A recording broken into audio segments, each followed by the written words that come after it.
Pragmatism, also known as experimentalism or instrumentalism, focuses on experience. The metaphysics of pragmatism is that it regards reality as an event, a process, a verb. As such, it is subject to constant change and lacks absolute. Meaning is derived from experience, which is simply an interaction with one's environment. Epistemology. According to pragmatist theory of knowledge, truth is not absolute but is determined by function or consequence.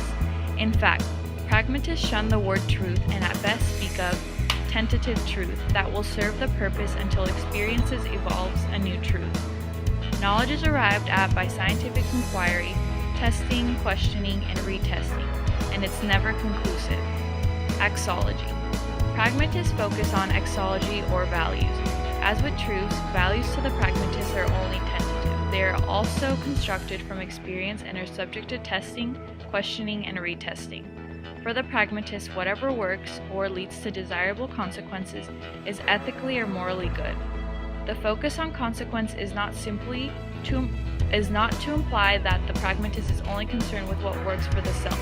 In fact, the pragmatist is concerned with social consequences. What works is what works for the larger community. Avoiding the logically tight systems typical of European rationalists, such as German idealists, William James cobbled together a psychology rich in philosophical implications and a philosophy enriched by his psychological expertise. More specifically, his theory of the self and his view of human belief as oriented towards conscious action raised issues that required him to turn to philosophy. John Dewey.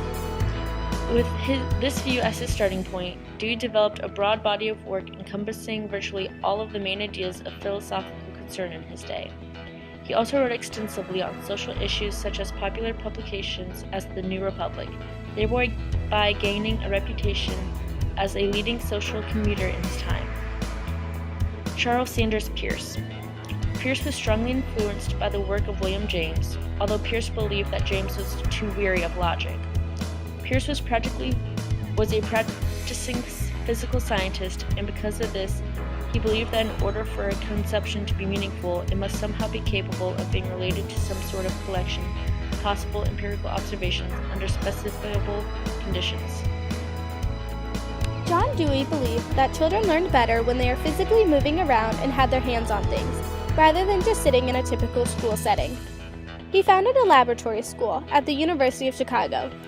Here, children were allowed to have their own curriculum and work on whatever they wanted to, and the teachers were there just for guidance. Dewey's major development was the problem-solving method, which serves as a dual role in education. Charles Peirce developed the three methods of understanding: unreflective understanding, aware of characteristics enough to explain topics, and applying the concept elsewhere. William James thought that pragmatism was about finding the truth. He founded one of the very first psychology schools in America and published a book called The Principles of Psychology. He is known as the father of psychology. Pragmatism changed schooling by allowing the individual to become independent in his or her learning. As elementary education teachers, we can apply pragmatism to our classroom by ensuring that we have many different opportunities for students to use hands-on learning. If we were teaching young students, we could provide lots of opportunities for real-world play, such as model kitchens or toolboxes. We could also take our students on field trips to places such as a planetarium or to the grocery store. While applying pragmatism to our classroom, it is important that we encourage students to establish thoughts on their own, rather than just lecturing our students on facts and expecting them to accept these facts without question. One example of a lesson that we could use in our classroom that incorporates pragmatism is a lesson on geography. A teacher using pragmatism would teach students about the geography of the areas that they live in.